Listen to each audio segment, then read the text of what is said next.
Hi everyone, my name is Jemima, and in this video I will be doing an analysis on the upcoming Pinery residence that is at Tampines West. For myself, I am born in Bedok and been living in Tampines for a few years now, so I would say I'm a Bedok Tampines girl. I'll be able to share with you raw feelings about how I feel about this development and the location as I really pass by this road almost every day to send my son to school, to go back to parents and whatnot. Yeah, so this will be a very honest, unbiased video. I have lots of nuggets to share with you guys and hopefully it will be valuable to you. So if you do find this useful, do help to like, share with your friends or family and also subscribe. So I will be more accountable to do more videos in future, and hopefully, this will really help many home buyers like yourself to be able to do more qualitative comparisons for a big purchase like this. Okay, so in this video, I will be sharing about my unbiased opinion about this development, okay, some detailed pricing comparison, and some unit selection tips. Okay, so just some quick fire facts about this project. So this is a joint venture between Hoi Hak and Sunway, comprises of commercial shops with a supermarket, food court, a childcare center, okay, and residential from level 3 and above. Okay, we have a total of 588 units here, 80% allocation for the car park lots, and with 5 EV lots. Okay, so this is the breakdown that we have between the residential and the commercial. And estimated TOP is in Q4 2029. The good thing about the commercial space is that it is managed by the developers themselves. So what this means is that you don't have to worry about, chapalang shop tenants coming in to occupy the retail. You won't have quality shops. None of that, because what we have is already an anchor tenant, which is the fair price for our supermarket as well as kopitiam for the food court. So we have up to 60 retail and F&B shops. So you can be assured that the developers will want to bring in quality tenants. Yeah. So hopefully we have some good bubble tea like Koi, Chaji coming in. Yeah. Okay, so talking about now the location itself. So this is where Pinery is going to be on this plot of land over here. So you can see it is very near our downtown line MRT. If you want to talk about amenities in this area, okay, there are plenty. So first off, on our right side, which is near Treasure at Tampines, we have the Tampines Round Market and also a hawker center. Okay, 800 plus over here. There are a lot of coffee shops, wet market as well, and there's also a prime supermarket. So this is because this Tampines West is a very mature estate, so you really don't have to worry about a lack of food, a lack of supermarket. You have tons of it here. If you go down towards Bedok Reservoir side, that's where we will have a big Sheng Siong fair price all over there, as well as coffee shops. Okay, but if we focus on more Tampines, okay, in the middle upwards, we do have the 3 shopping malls, okay, our Tampines Mall, Tampines 1, Century Square, and then we have our Tampines Hub as well. So a lot of supermarkets in there as well. I won't name all. And if we go, towards the right side of Tampines East, that's where we have, the 200 plus. Again, it's a mature estate, food court, supermarkets, you have it all. So because we are directly linked towards the downtown line, personally, I feel that the downtown line is a very superior line as compared to, like the Green Line and, all our other lines, because it brings us to the CBD very quickly. From Tampines West itself, we're looking at, less than 30 minutes you can reach the CBD. This is because I have an personal experience. Last time I worked in the CBD, between Green Line and Downtown Line, I will travel to the Downtown Line because it's a more convenient ride. The aircons are better, the seats are more comfortable. It's just a more pleasurable experience getting to work. And for this, Tampines West, we are actually connected to the Circle Line in actually just 5 stops. So that again brings us to, a lot more parts of Singapore around, wherever you work. So if you're driving, okay, this is a very convenient location because you'll get access to 3 expressways in less than 10 minutes each. So of course you're the nearest to the PIE, so you can access it from 2 routes. That takes you 3 minutes, 5 minutes towards the Bartley flyover, and then you get connected to the CTE. And then if you go upwards, that is your TPE in 8 minutes. So yeah, very good for drivers, or even commuters as well.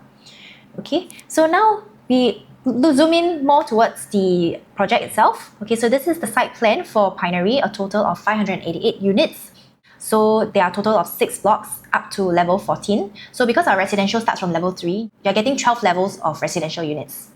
Okay, so I would break it down basically the facilities into 3 different zones. So over here, we do have the Vitality Sanctuary. So what you're getting is your gym, okay, and then you get your 50-meter lap pool and, like your spa and some chill hydrotherapy stuff, okay. And then the second part would be the Family Oasis, which is the ones in green, where we have our clubhouse, the Pinery room, the function rooms, and, various kids pool and barbecue pits all around. Okay, and then lastly would be the Play Cove over here at the corner. So this is sort of like, like the more noisy area where you have your tennis court, okay, which doubles up as a half basketball court as well. You have your kids playground and even more barbecue pits on this corner. Okay, so facilities wise, you really get full-fledged. You're not compromised on your tennis courts. For some people it's very important. Now, if we superimpose the site plan into the area around us, what are we getting, right? Because we need to know what are the developments beside us, in front of us, etc.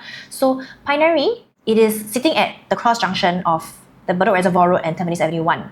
Okay, on our right side is actually a BTO, okay, that is currently constructing. So actually they are piling up on the levels as we speak. Okay, so this is going to be one BTO that's beside us. Behind us, there is also another BTO that is constructing. Okay, and interestingly for this BTO, right, there is actually a provision for a park. Okay, so what this means is that the 2 blocks over here, they are able to have some park view. So that's pretty nice. Okay, and then diagonally behind us would be the Rivelle EC that will TOP in 2029. Okay, so if we talk about, just very briefly, we want to talk about what are the best views in this at this point in time, right? My personal take would be perhaps it could be the one facing the park. Okay, and then the second best would be those internal facing like the pool and your facilities. And lastly would be those facing towards Tampines Avenue 1, which is facing also towards the older HDB, the 933, 934 cross. But again, those are the ones that are nearest to the MRT, which I will touch more upon later. So again, we wouldn't know what is the developer strategy in terms of pricing, which one they will load more premium to until the booking day. So we just have to make our best guesstimates as of now. Okay, so this is how the infrastructure of the whole development will be like. Okay, on basement 1, this is where we have our commercial car park for those visiting the Pinery Mall. Okay, on level 1, we have the mall itself. Level 2 will be the residential car park and the drop-off. And then from level 3 onwards would be our residential units. So you can see that there is a different car park for the residential and the commercial, which is a great thing.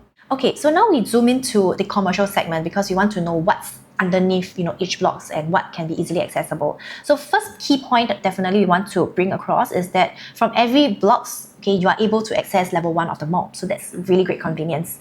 Okay, you don't have to go to a particular block or walk one whole round just to get to your block from the mall. You can go straight up. Okay, so then it's important to know what is underneath at level 1. Okay, so if we look at this map over here, okay, MRT access will be at the corner left over here. So this is where, the first 2 blocks will have nearest access to the MRT, and this is also the corner for the retail shops as well as the childcare center. So childcare center, they have also confirmed the tenant to be the Mulberry. Yeah, and this is where there is also the commercial and the childcare drop-off at B1. Okay, so there will be a premium to integrated developments. Why? It's because you're enjoying ultimate convenience.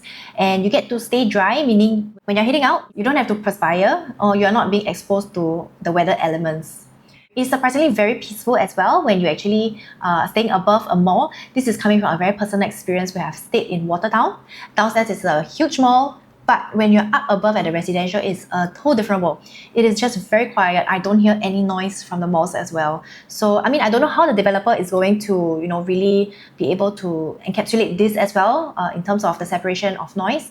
But I can say that, it has been done in Watertown and it is fantastic. Living in an integrated development, you also feel very shocked because you're a tier above the rest. You get to, go straight home from the shopping mall itself. So this is the integrated premium that we're talking about. This is across 6 projects that we've just picked out.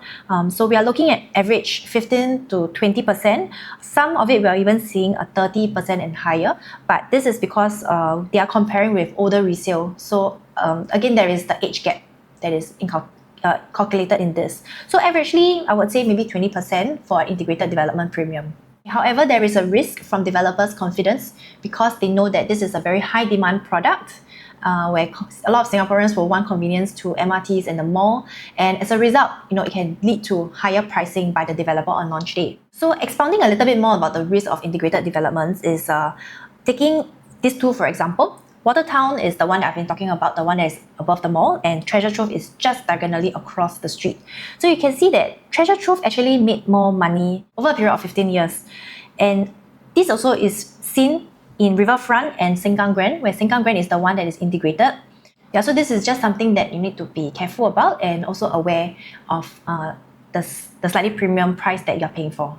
So this is a unit mix of the development, well spread out across the different unit types.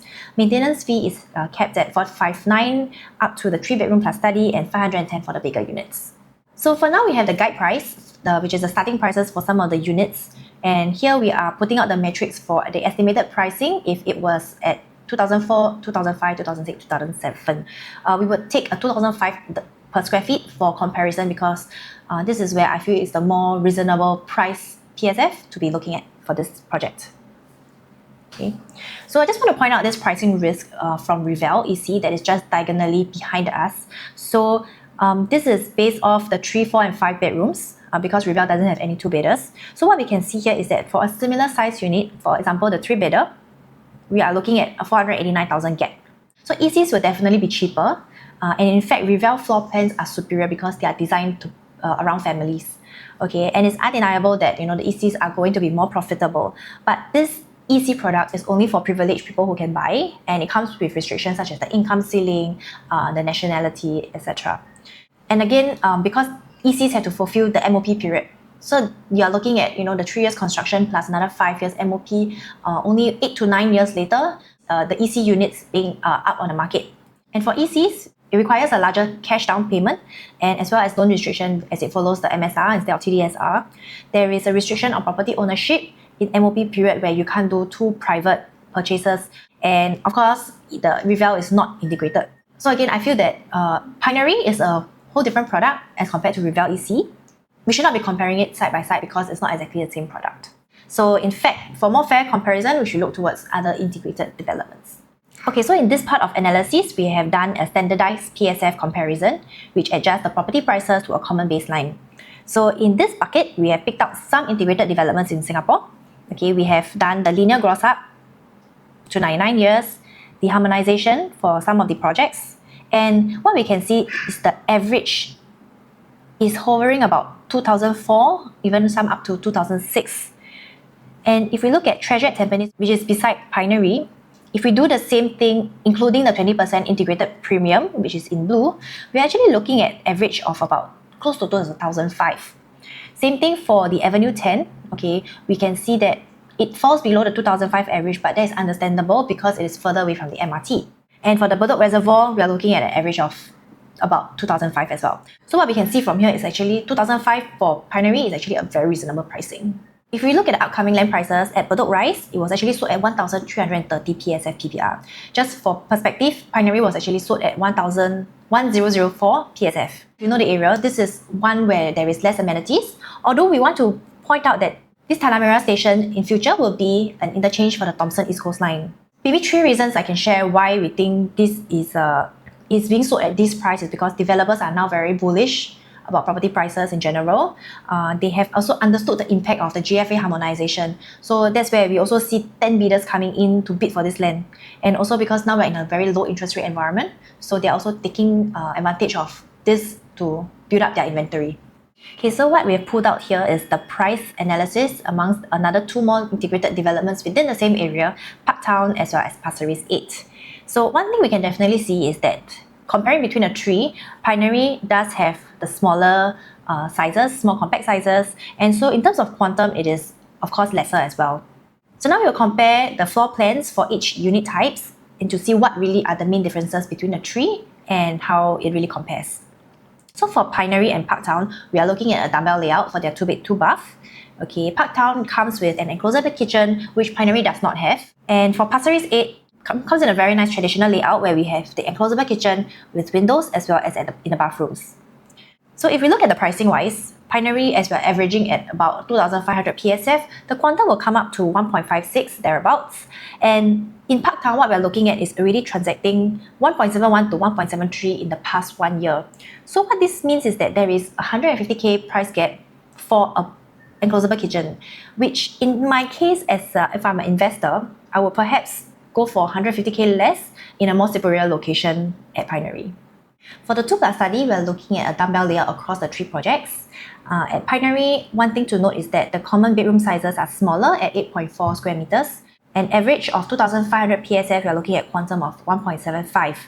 As compared to Parktown, where it has already been done 1.94 to 1.99, what you're getting at Pinery for 200k cheaper is actually a smaller common bedroom at 8.4 square meters, and as well as a smaller living area of 21.4. There hasn't been any subtle transactions for the 2-bed plus study at Pasir 8, but what we're estimating based on the average PSF transacted is about 1.74, so that is quite similar to Pinery's average pricing. And in fact, Pasir 8, the kitchen does have windows and in the bathroom as well. For the 3-bedroom premium units, we are looking at 990 square feet for Pinery at an estimated 2.48 million, as compared to Parktown, which has already transacted 2.59 up to 2.75. So what you're getting there would be bigger bedroom sizes, bigger balcony space, as well as the kitchen space as well. For Pasir 8, it doesn't come with the home shelter or an extra WC, and in fact, you're getting a pretty big balcony space. Okay, so similar for the 3+ study across the 3 projects, what we're looking at is Pinery to estimate an average of about 2.64 million. And for Parktown, it's already been transacted 2.59 up to 2.75. And similarly for the bigger spaces as well. The study for Parktown is slightly different from Pinery, where Pinery study is actually in the master bedroom, where you actually need to do up the walls if you want to do the study. For Parktown, you are unable to hack down the wall between the study and the master room, so what you can do is to bring the master bedroom door forward to combine the 2 spaces together. And for Pasir 8, there is no home shelter in the 3+ study. For the 4-bed+ study, I personally do like this layout a lot because it is part of the living room, which if you don't do up the study, you can get a very beautiful, almost 5 meters wide landscape living room. So estimating this to be about 2.99 million as compared to Parktown, which has already transacted their 4-bedroom at 2.88 up to 3.19 million, and it does not come with a study, although it has also a very nice landscape living area. For Pasir 8, there is no comparables. So the overall conclusion here is that Pinery is generally smaller sized, okay, and so we're also looking at a cheaper quantum. But more importantly is the location, because though they are relatively near, I do feel that Tampines West and where Pinery is situated at is a still more superior location in compared to the other 2. Okay, so the next part is on unit selection. So there are 3 types of price loading that the developer can work on, which number 1 is the floor. So per level, it can increase from 10 to 15 or even more $1,000. And secondly would be the view loading. So whether is it placing the premium towards the park facing or towards the inner pool facings. And thirdly would be the unit type loading. So it depends on the bedroom types. There could be a bigger jump from, let's say, the 3+ study up to the 4-bedroom, as an example. This is one of the analysis that we do for our clients, where it shows a clear indications of loading from the starting from guide prices that the developer has already released. So in this Excel sheet, what we actually really break down is the stacks as per what is the facing and what is the estimated PSF per floor level as well. Then the second step would be to rank their selection of the units such that we will be very clear-headed when it comes to the booking day and not be affected by the energy and the buzz that is happening on that crazy booking day itself. So this is the price list that we have came up with as an example for the 2-bedders at Pinery for one of our buyers. Just a disclaimer that this is just a guesstimation based on some of our past experiences with past projects, based on the floor loading as well as the stack facing. So use this to give you more of a sense of how the pricing would differ based on the level as well as the view. It's important that you have this kind of clear analysis when it comes to your booking day, such that you know clearly what is the walkaway price for you, whether you can get something better elsewhere, price that you're looking at by the time it comes to your number. And if you find this helpful, do give it a like. Let me know how I can improve better, what else you would like to hear from me. And yeah, we have come to the end of this video. Thank you for watching. Bye!